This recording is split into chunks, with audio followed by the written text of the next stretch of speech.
નમસ્કાર, આપ જોઈ રહ્યા છો TV9. હું છું હાર્દિક મોદી. શરૂઆત કરીએ ટોપ 9 સમાચારોની. ગુજરાતના ટોપ 9 સમાચારથી. વધુ એક વખત મેઘરાજા ગુજરાતને ગમરોળશે. હવામાન વિભાગે રાજ્યમાં આગામી 5 દિવસ ભારેથી અતિભારે વરસાદની આગાહી કરી છે. વરસાદી સિસ્ટમ સક્રિય થતા 2 થી 4 ઓગસ્ટ સુધી ભારેથી અતિભારે વરસાદની શક્યતા છે. હવામાન વિભાગ અનુસાર દક્ષિણ ગુજરાત અને સૌરાષ્ટ્રમાં ભારે વરસાદ પડી શકે છે.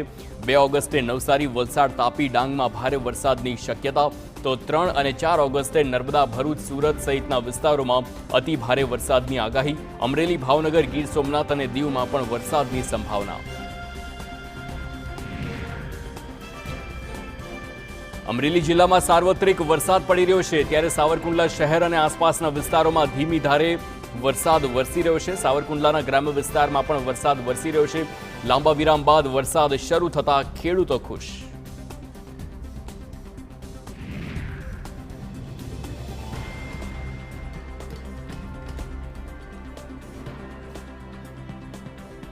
સૌરાષ્ટ્રમાં જોરદાર મેઘમહેર વચ્ચે રાજકોટમાં ચિંતાના વાદળો ઘેરાયા. રાજકોટમાં વરસાદ ખેંચાતા લોકોની ચિંતા વધી. મહત્વનું છે કે રાજકોટમાં સિઝનનો 14 ઇંચ જેટલો વરસાદ ખાબક્યો છે, છતાં રાજકોટના અનેક ડેમ અને જળાશયો હજુ પણ ખાલી છે. રાજકોટની જીવાદોરી સમાન આજી ડેમ હજુ અડધો ખાલી છે. આજી ડેમમાં હાલ 411 MCFT પાણીનો જથ્થો. વરસાદ હજુ ખેંચાશે તો રાજકોટમાં સર્જાઈ શકે છે પાણીની સમસ્યા. એક સપ્તાહમાં સારો વરસાદ ન પડે તો પાકને મોટા નુકસાનની ભીતિ.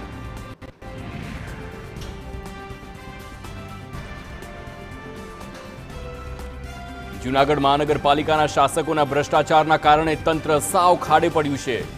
આથી 5 વર્ષ સુધી ચૂંટણી ન યોજી મનપાના વહીવટનું શાસન લગાવવામાં આવે. સીએમ સમક્ષ આ માંગ કરી છે શહેરના વોર્ડ નંબર 6ના કોંગ્રેસના કોર્પોરેટર લલિત પરસાણાએ. કોંગી કોર્પોરેટરે આ મામલે મુખ્યપ્રધાન ભૂપેન્દ્ર પટેલને પત્ર લખ્યો છે, જેમાં તેમણે શહેરના વિકાસના કામકાજને વેગ આપવા બાબતે રજૂઆત કરી છે. સાથે જ અપૂરતા સ્ટાફની ભરતી કરવાની માંગ કરી છે. લલિત પરસાણાએ જણાવ્યું છે કે ભૂગર્ભ ગટર, નરસિંહ મહેતા તળાવ, પીવાના પાણીના પ્રોજેક્ટ માટે કરોડો રૂપિયાની ગ્રાન્ટ ફાળવવામાં આવી છે, પરંતુ ભ્રષ્ટાચારના કારણે એક કામ પણ પૂરા નથી થયા.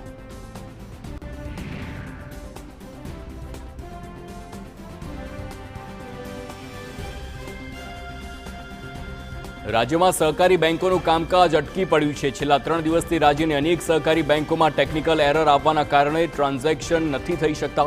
આ સર્વિસ હજુ પણ ડાઉન છે, જેના કારણે રાજ્યમાં ગુજરાત સ્ટેટ કોઓપરેટિવ બેંક અને સંકળાયેલી બેંકોને મોટી અસર થઈ છે.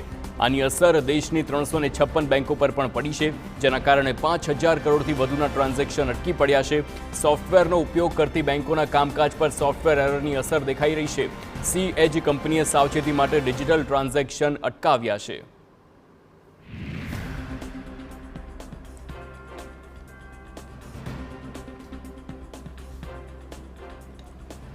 સુરત શહેરમાં ગેમ ઝોન શરૂ કરવા માટે વિવિધ શરતો અને નિયમોના સમાવેશ સાથેનું એક જાહેરનામું શહેર પોલીસ કમિશનરે બહાર પાડ્યું છે. પોલીસ કમિશનરે ગેમ ઝોનને લઈને બહાર પાડેલા જાહેરનામામાં કુલ 63 પાનાનો સમાવેશ થાય છે. જેમણે ગેમ ઝોન શરૂ કરવું હોય તેમણે લાયસન્સ ફરીથી લેવું પડશે. એક્સપર્ટનો અભિપ્રાય પણ ફરજિયાત લેવાનો રહેશે. ગેમ ઝોન માલિકે ફરજિયાતપણે થર્ડ પાર્ટી લાયબિલિટી ઇન્સ્યોરન્સ લેવો પડશે. દરેક ગેમ ઇન્સ્ટોલ કરતા પહેલા તેની મંજૂરી સંચાલકોએ લેવી પડશે. ગેમ ઝોનમાં આવતા લોકોની સુરક્ષા બાબતે ખાસ ધ્યાન રાખવાનું રહેશે. જો સુરક્ષા બાબતે કોઈ ચૂક જણાશે તો ગેમ ઝોન માલિક સામે ફોજદારી કાર્યવાહી કરવામાં આવશે.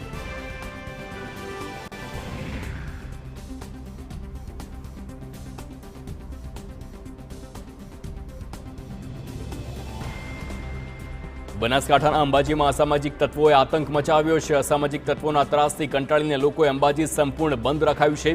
અસામાજિક તત્વોએ આરોગ્ય પ્રધાનના ભાઈના મેડિકલ સ્ટોર પર હુમલો કર્યો હતો.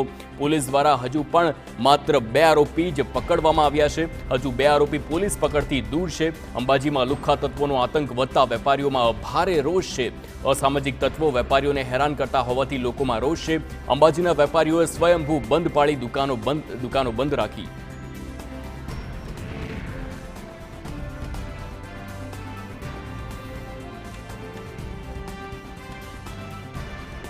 અમરેલી જિલ્લામાં ખાંભા મહુવા હાઈવે પર જોખમી બ્રિજ મુદ્દે TV9ના અહેવાલનો પડઘો પડ્યો છે. TV9ના અહેવાલ બાદ વહીવટીતંત્ર હરકતમાં આવ્યું અને તંત્ર દ્વારા તાત્કાલિક બ્રિજનું સમારકામ શરૂ કરાયું છે. રાજુલા માર્ગ અને મકાન વિભાગે આદેશ આપ્યા બાદ બ્રિજનું સમારકામ શરૂ કરાયું છે. મહત્વનું છે કે ખાંભા મહુવા હાઈવે પર બ્રિજમાંથી અનેક ઠેકાણે સળિયા બહાર નીકળી ગયા હતા અને મસમોટી તિરાડો પડી ગઈ હતી. સ્લેબ વચ્ચે એ હદે જગ્યા પડી ગઈ હતી. એવું લાગે છે કે જાણે હમણાં જ બ્રિજ તૂટી પડશે. લોકો જોખમ ખેડીને બ્રિજ પરથી પસાર થવા મજબૂર બન્યા હતા.